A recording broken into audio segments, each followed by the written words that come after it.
Fala pessoal, tudo bem? Passando então aqui hoje para a gente falar mais um pouquinho sobre as relações das assimetrias cranianas, né? Quais são os seus principais tipos, porque hoje ela é uma das maiores incidências clínicas as quais nós recebemos no nosso consultório. Seja essa triagem feita pelos nossos colegas pediatras que estão a cada dia mais atentos a essas relações e nos encaminham para estratificarmos esses dados, como em algumas vezes os próprios pais percebem uma assimetria da cabeça do bebê e nos procuram para saber o que poderia ser isso também, e em conjunto com o seu pediatra nós vamos manejando essas condições. Dentro dos tipos das assimetrias que mais chegam ao nosso consultório osteopático estão as plagiocefalias posicionais e as braquicefalias.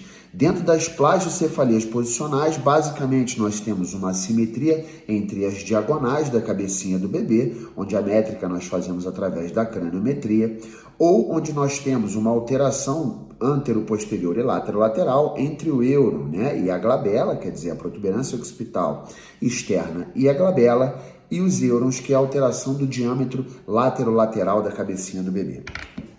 Associado a isso, nós temos 5 tipos de plagiocefalias, né?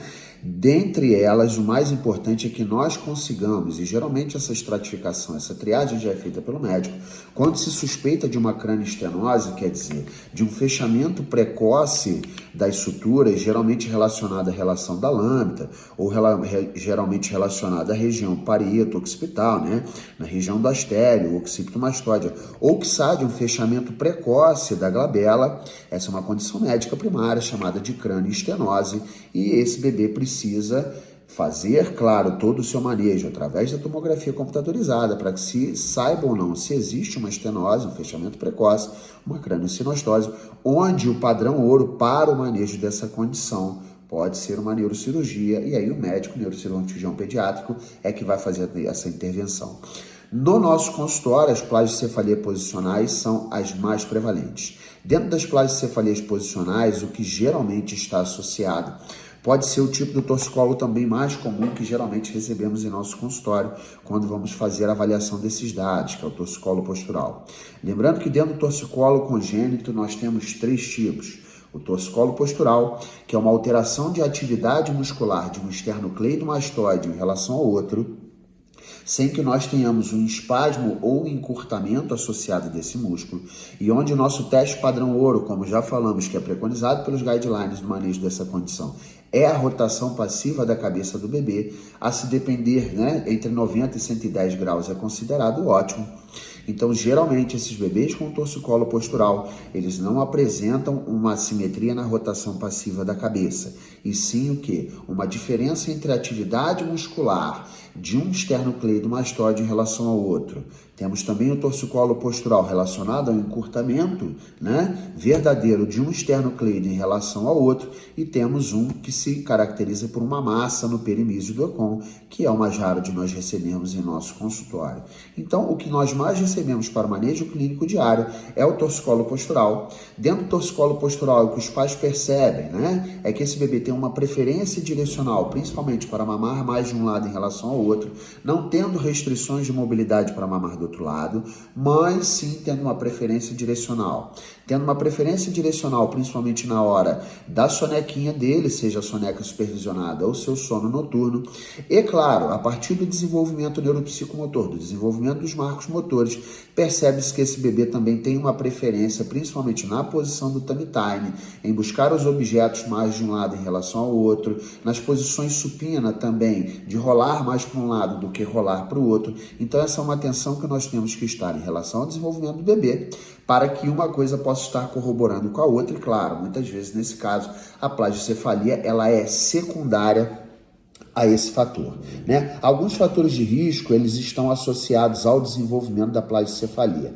Então, quais são os principais fatores de risco associados?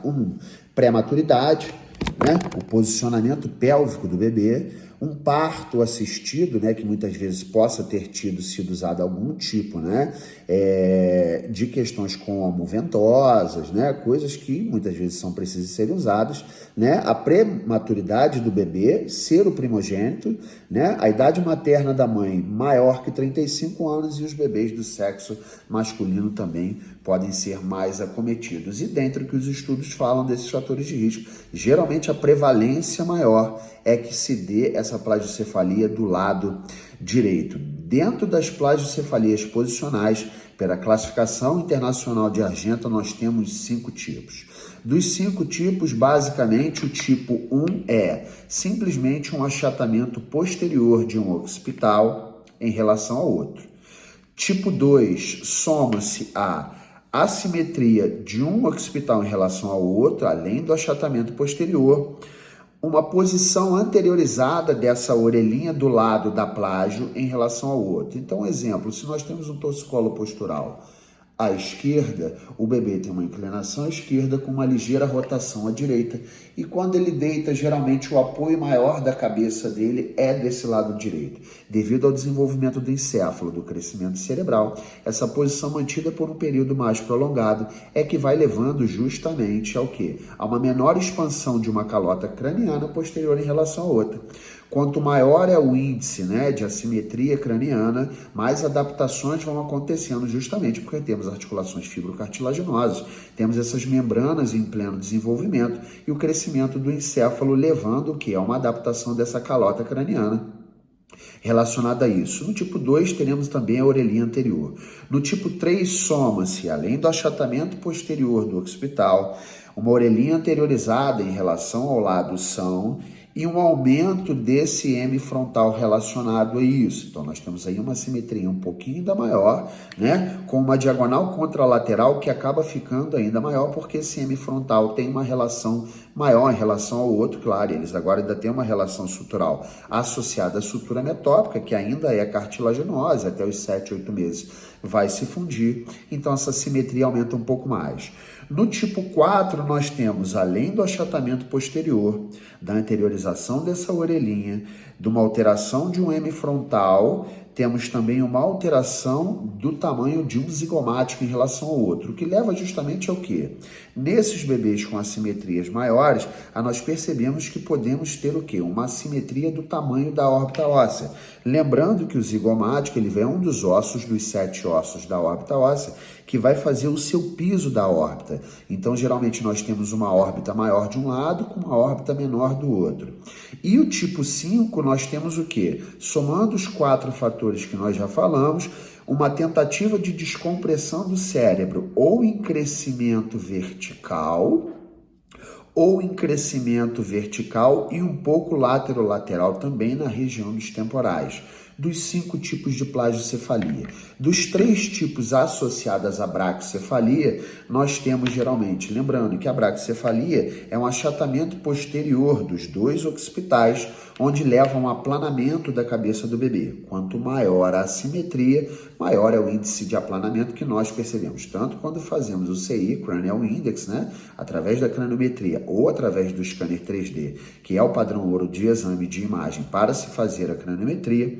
Nós temos um achatamento posterior bilateral simétrico, nós podemos ter um achatamento posterior, claro, bilateral, também com uma depressão maior na região justamente aqui, da lambda, da sutura lambdoide. Então, além desse achatamento lateral, nós temos uma depressão central na região da lambda e o tipo 3 da braquicefalia, soma-se isso a um aumento muito maior e uma tentativa de descompressão lateral na altura dos temporais. Beleza? Então a nossa atenção vai, a partir da triagem, da estratificação desses dados, entendermos basicamente que a plagiocefalia posicional, principalmente apresentando as categorias de 1 a 5, claro, quanto mais se soma, maior é a simetria e que o seu formato geralmente é um formato de paralelograma, tá? Geralmente essa orelhinha do lado da plagiocefalia, ela é anteriorizada. Se percebermos durante a avaliação assimetrias grandes de órbita, na palpação de suturas, percebermos que de acordo com a idade do bebê, um bebê mais novinho, que apresenta uma fontanela muito pequena, onde a gente palpa e vê muitos degraus, ou então não consegue ter um discernimento cartilaginoso, sutil dessas suturas, ficarmos atentos à posição da orelha posterior, pode ser um sinal de crânio sinostoso, uma bandeira vermelha, onde nós precisamos imediatamente encaminharmos esse bebê novamente ao seu pediatra e o seu pediatra fazer as condutas médicas que sejam necessárias, quiçá com o neurocirurgião pediátrico para a correção dessas disfunções suturais. Valeu, espero que tenha sido válido para você. Mais um breve review, falando um pouquinho mais sobre a osteopatia pediátrica. Um forte abraço e até breve.